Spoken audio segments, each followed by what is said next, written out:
Oui, chers collègues, Monsieur le Président, Madame la Vice-présidente, euh, cette délibération nous permet d'explorer la manière dont l'organisation économique de la société produit des inégalités de manière injuste et tout à fait inefficace.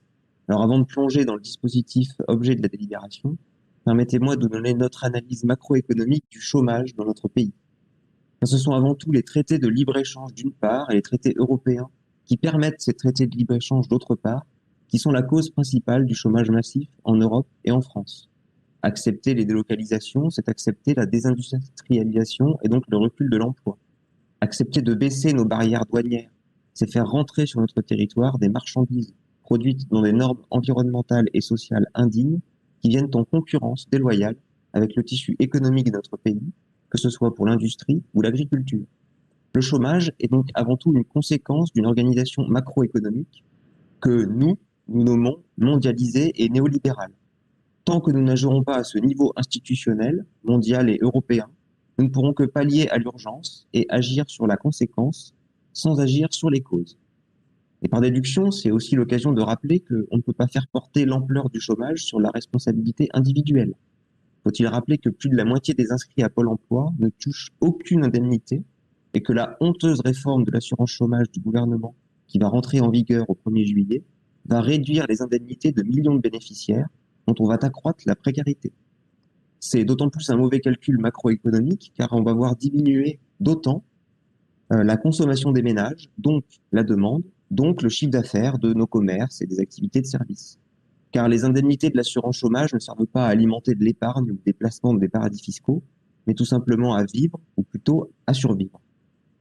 Venons-en maintenant à l'objet de la délibération, souvent dénommé dans la communication de manière raccourcie et abusive, territoire zéro chômeur. La promesse serait trop belle.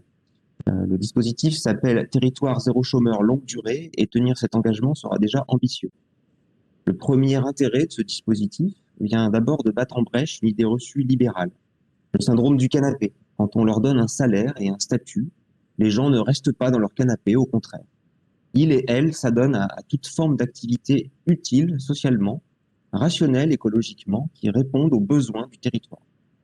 Et c'est le second intérêt du dispositif. Il a permis d'être un miroir, un révélateur des besoins du territoire. Il montre malheureusement de manière criante l'absence de services publics.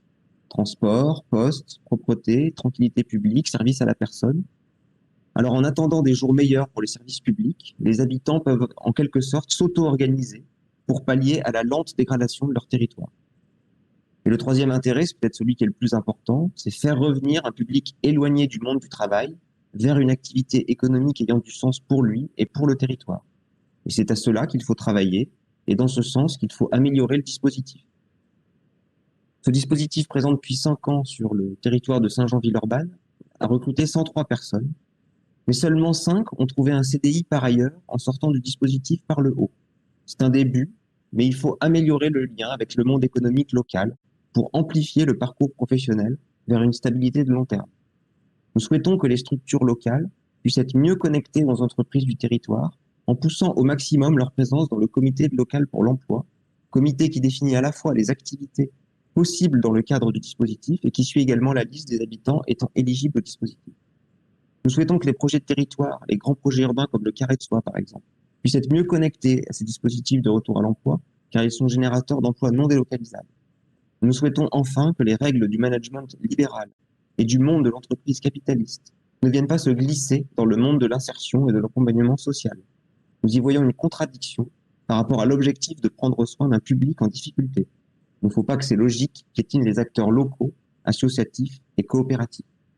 Il nous paraissait important d'émettre publiquement ces souhaits d'amélioration de l'expérimentation territoire zéro chômeur longue durée avant qu'il y ait une extension à d'autres territoires. Je vous remercie.